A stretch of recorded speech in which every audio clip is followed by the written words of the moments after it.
After the Shibuya incident and the death of numerous sorcerers, Yuji Itadori decides not to return to the Jujutsu school and to devote himself solely to eliminating the curses that were left loose across Japan. However, his situation is critical, as he has been sentenced to death and is now being hunted by Yuta Okotsu, a special-grade sorcerer tasked with executing him in order to contain the danger posed by Sukuna. Before delving deeper into this conflict, the story rewinds a few hours to show the internal chaos within the Zenin clan. Within the clan, the death of Nayobito Zenin is confirmed, triggering a dispute over succession. Ogi, Junichi, and Naoya inherit part of the power, but the will reveals an old agreement between Nayobito and Toji Fushiguro. If something were to happen to Gojo, Megumi Fushiguro would become the head of the clan. While Ogi and Junichi reluctantly accept this outcome, Naoya explodes in fury and decides to kill Megumi in order to claim all the power for himself.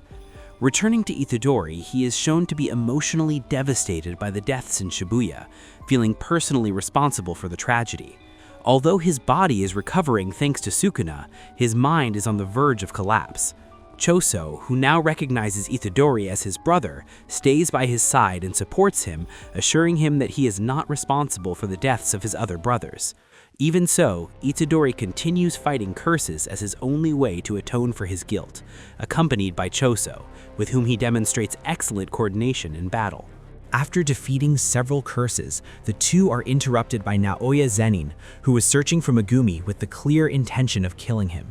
Itadori tries to confront him, but Naoya proves to possess overwhelming speed and physical abilities. The tension escalates with the arrival of Yuta Okotsu, whose presence alone exudes terrifying power. Naoya withdraws, satisfied, leaving Itadori's execution in Yuta's hands while he pursues Megumi. Itadori fights against Yuta, but is completely outmatched by his immense power and the support of the spirit Rika, who enables Yuta to pierce Itadori's heart.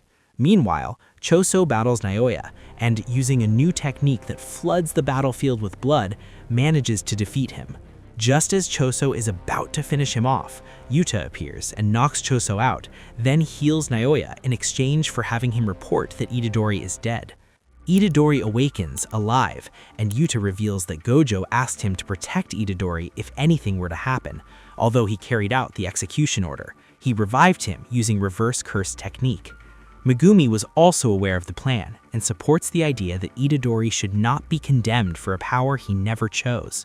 Even so, Itadori continues to distance himself out of fear of Sukuna until Megumi asks him to face what lies ahead together, freeing Gojo from the prison realm, uncovering Noritoshi Kamo's plans, and stopping them.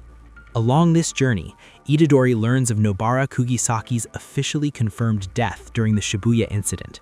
Later, he reunites with Maki Zenin, who survived her injuries, and with Yuki Tsukumo, who also joins the plan. Finally, the group crosses the barriers to reach Tengen, where a mysterious being is already waiting for them, fully aware that Itadori is the vessel of Sukuna. The encounter with the mysterious entity reveals that it is Tengen, although his current appearance makes him seem like a being detached from human reality. Without wasting time, the sorcerers ask him about Kenjaku's true intentions and the possibility of opening the prison realm. Tengen explains that Kenjaku's ultimate goal is to force the evolution of humanity through cursed energy, although this plan cannot be carried out immediately due to the current lack of sufficient cursed energy.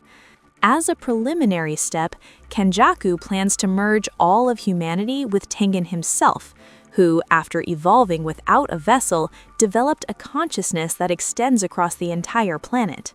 This condition makes a global fusion possible, but it would also mean the end of the world, as millions of people would gain immense power that would inevitably lead to corruption, chaos, wars, and the extinction of all life. Although Tengen opposes this plan, he admits that his evolution has transformed him into a being similar to a cursed spirit, causing him to lose his human body. This makes him vulnerable to curse manipulation, meaning his capture by Kenjaku is only a matter of time. To delay this outcome, Tengen proposes sealing his sanctuary and assigning bodyguards, though he acknowledges that with the Six Eyes user sealed, there is no longer a true obstacle standing in Kenjaku's way.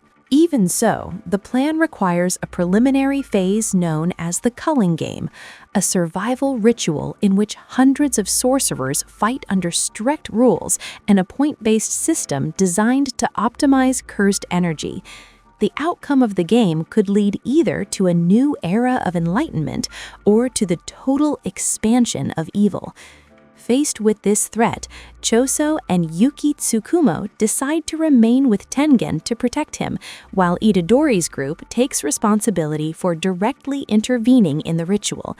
Tengen also shares key information about the reversible prison realm, which could be opened using tools capable of nullifying cursed energy. However, these weapons were destroyed by Gojo in the past. As a possible alternative, Tengen mentions a sorceress known as Angel, whose technique can extinguish any ability other than her own. Her participation in the culling game makes her a crucial key to freeing Gojo.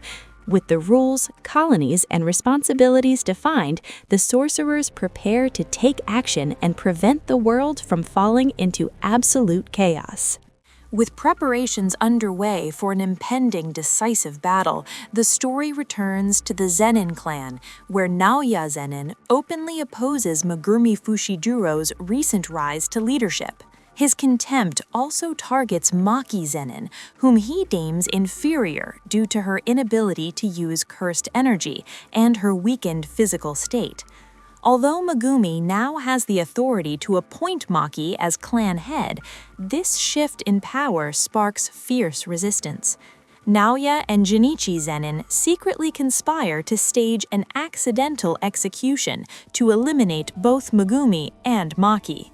The conflict escalates with the arrival of Ogi Zenin, Maki's father, who decides to purify the bloodline after deeming his daughter's failures. His resentment stems not only from their lack of cursed energy mastery, but also from his own frustration at never being chosen as clan leader. Acting without mercy, Ogi throws Maki and her twin sister Mai, both gravely injured, into a punishment chamber filled with curses, convinced they will perish. When all seems lost, Mai uses her final strength and her construction technique to forge a sword imbued with cursed energy. This sacrifice gives Maki a chance to survive, but costs Mai her life. With her dying wish, Mai asks Maki to destroy the Zenin clan, blaming it for robbing them of any chance at freedom. Empowered by this sacrifice, Maki survives the curses and kills her own father.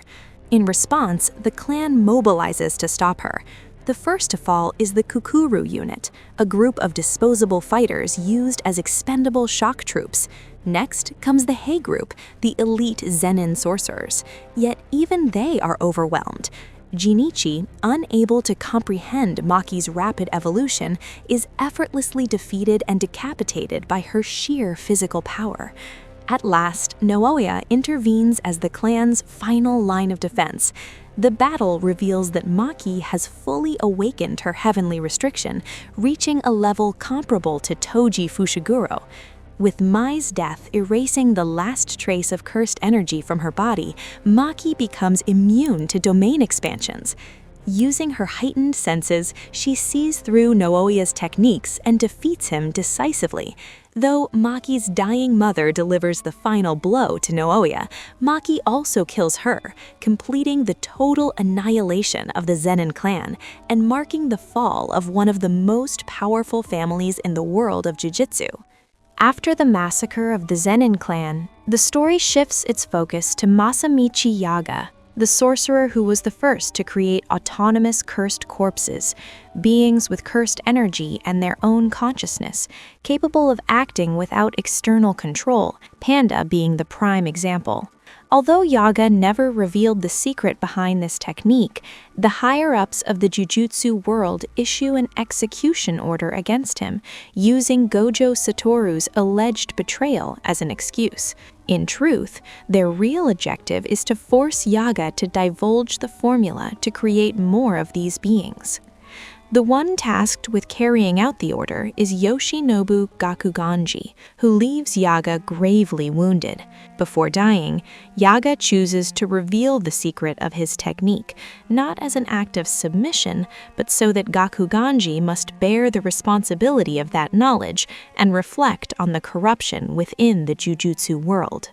The narrative then returns to Itadori and Megumi, whose mission is to locate Kinji Hikari, suspected of being connected to an underground organization known as the Fight Club. Upon arriving, they are detained, but by direct order of the leader, Itadori is allowed to participate in the tournament's main event. The plan is for Itadori to act from the inside while Megumi investigates discreetly, as any mistake could cause them to completely lose Hikari's trail.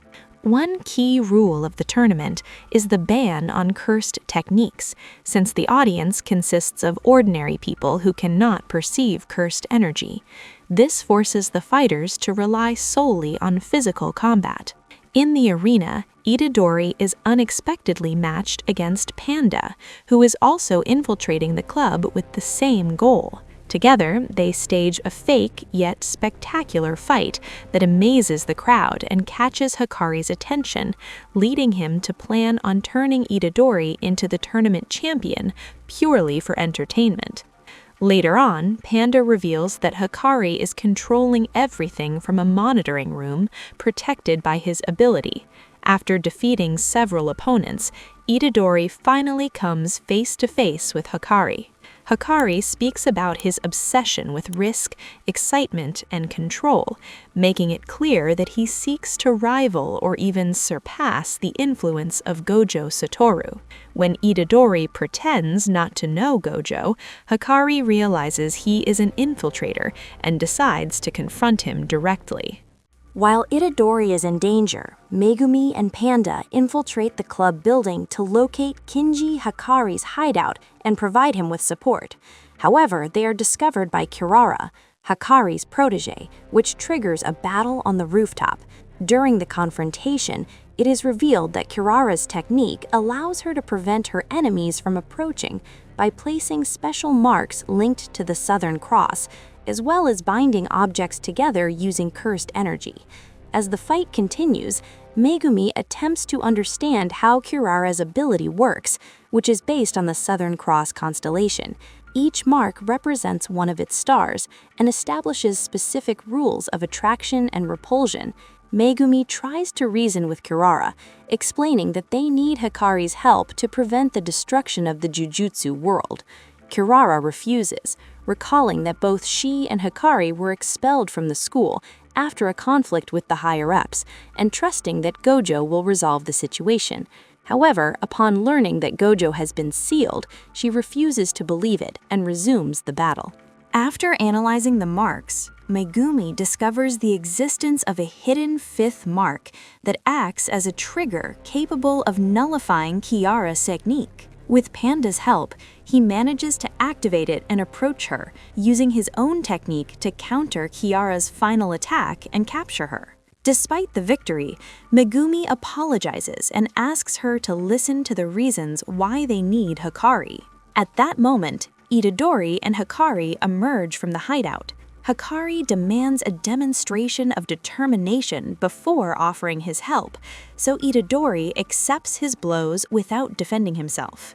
Although he claims to have no passion and sees himself merely as a pawn meant to exercise curses, his endurance and conviction impress Hikari, who ultimately agrees to cooperate with the group.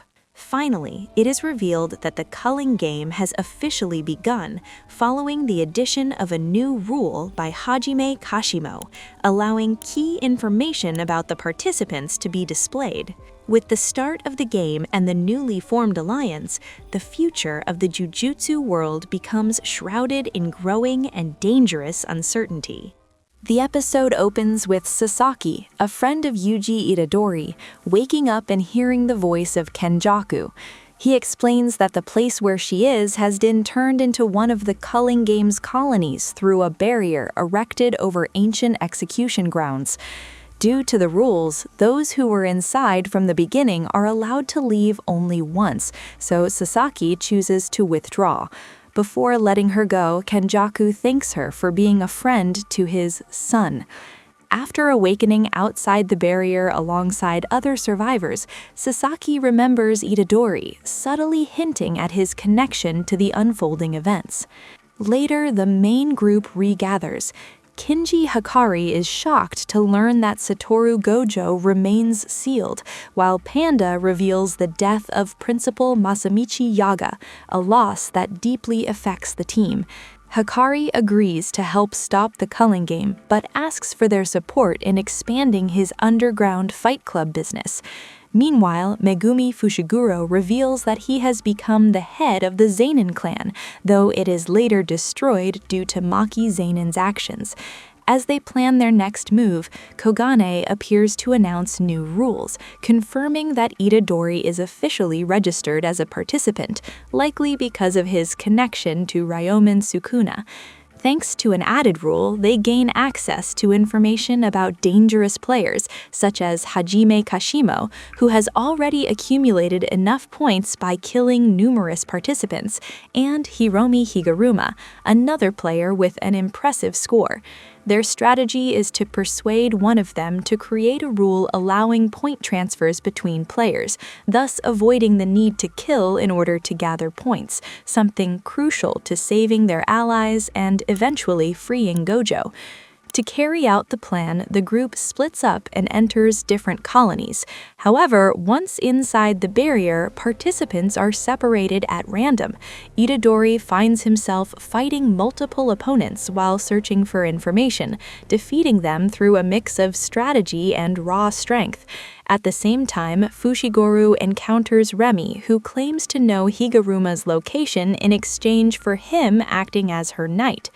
Still, both Fushiguro and Itadori begin to suspect those trying to guide them, as each receives contradictory information, casting doubt on everyone's true intentions, and further escalating the tension within the game.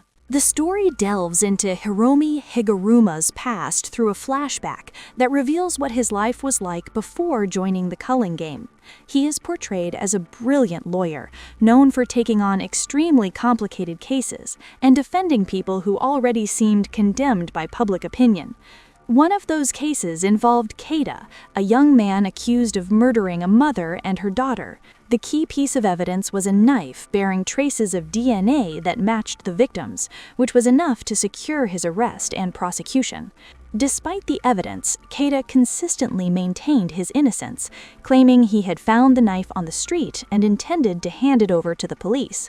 Although his story sounded unconvincing, Higuruma chose to investigate further. He discovered that the young man worked without a fixed salary at an NGO that cared for the elderly, and that the place had a strict rule against calling the police in order to avoid conflicts with neighbors. That detail explained his behavior and opened up the possibility that he might truly be innocent. Convinced that there was still reasonable doubt, Higuruma continued the case, staying true to his philosophy of protecting the weak, even if it meant making enemies within the judicial system. After weeks of hard work, he succeeded in having Keita declared innocent thanks to newly uncovered evidence. However, the public reaction was negative, as many believed that a murderer had been set free due to corruption. The most devastating blow came later, when, in a subsequent appeal, the court overturned the verdict and declared Keita guilty, influenced by social pressure and the weakness of the evidence in his favor. At that moment, upon realizing the depth of corruption within the system, Higuruma awakened his cursed technique and killed the judge and the prosecutor responsible, marking the definitive turning point in his life. In the present, while Megumi falls into a trap set by Remy, Itadori manages to find Higuruma.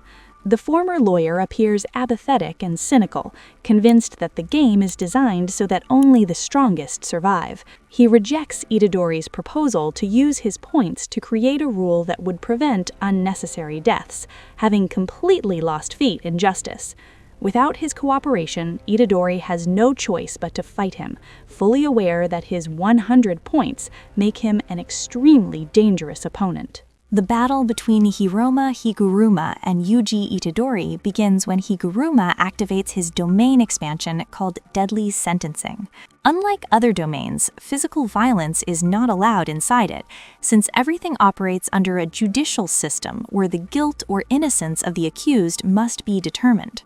Within the domain appears Judgeman, a Shikigami who knows the absolute truth and acts as the judge, while Higuruma takes on the role of prosecutor.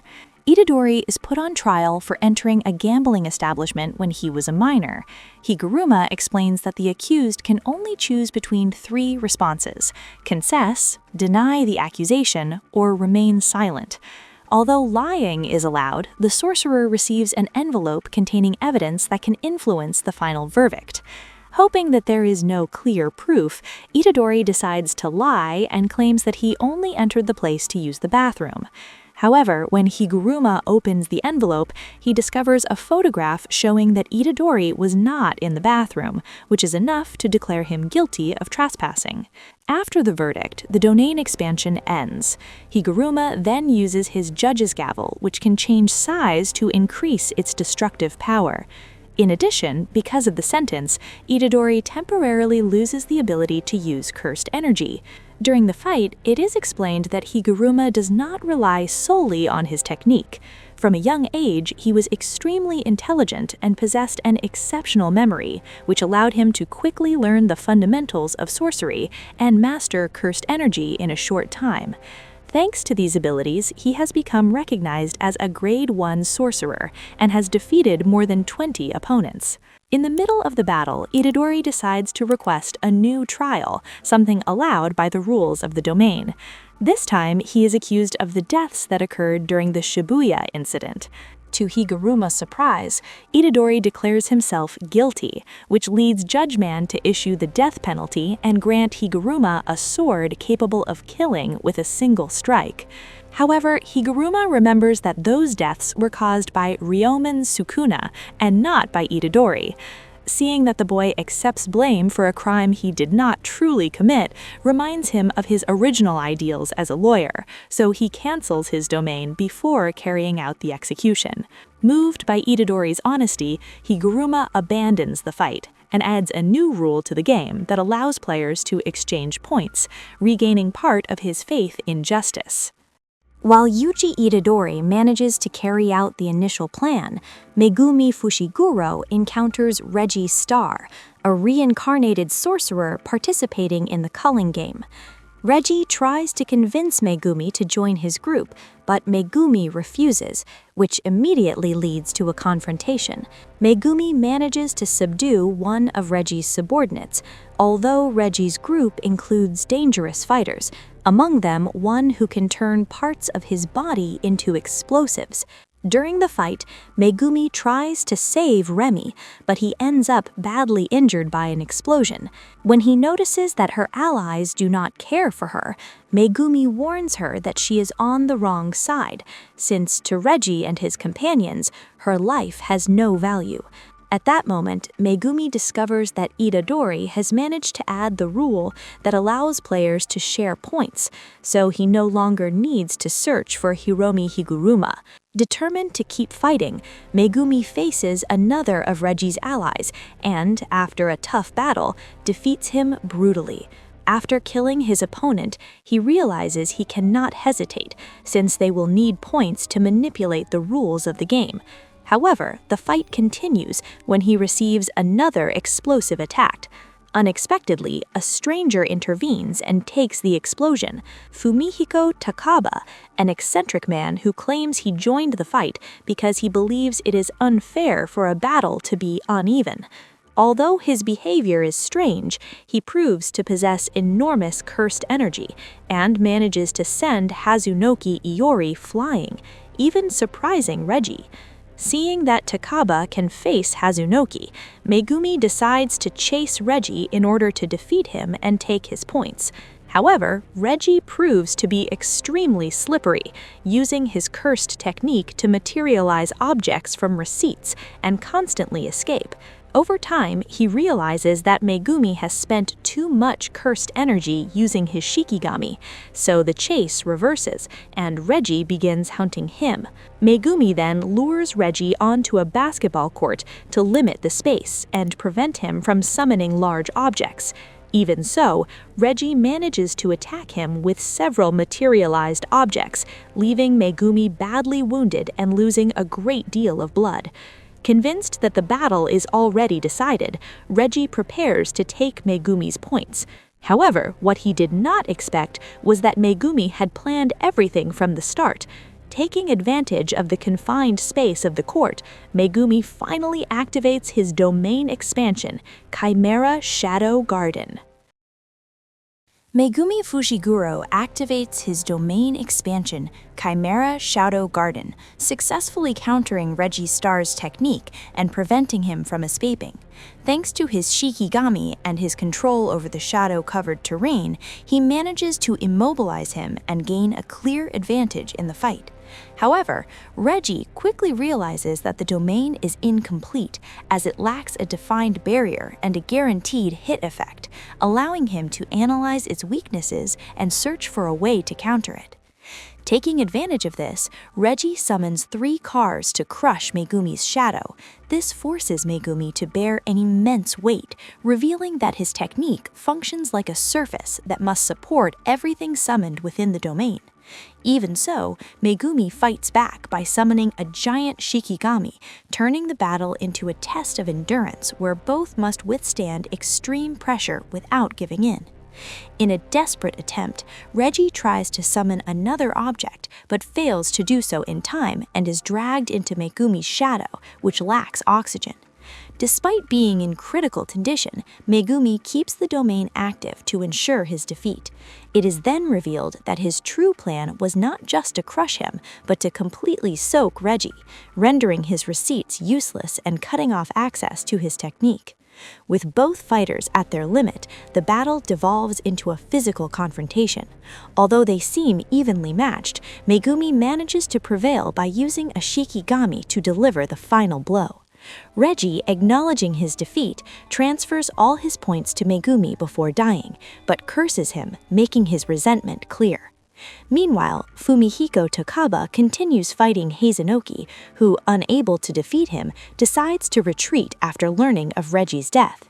It is revealed that Takaba's technique, Comedian, is extremely powerful, to the point of rivaling even elite sorcerers. Finally, a severely injured Megumi spares Remy before collapsing unconscious. This event draws the attention of Angel, another key target. Despite this victory, the battle within the colonies is far from over, as many dangerous sorcerers still remain in the culling game.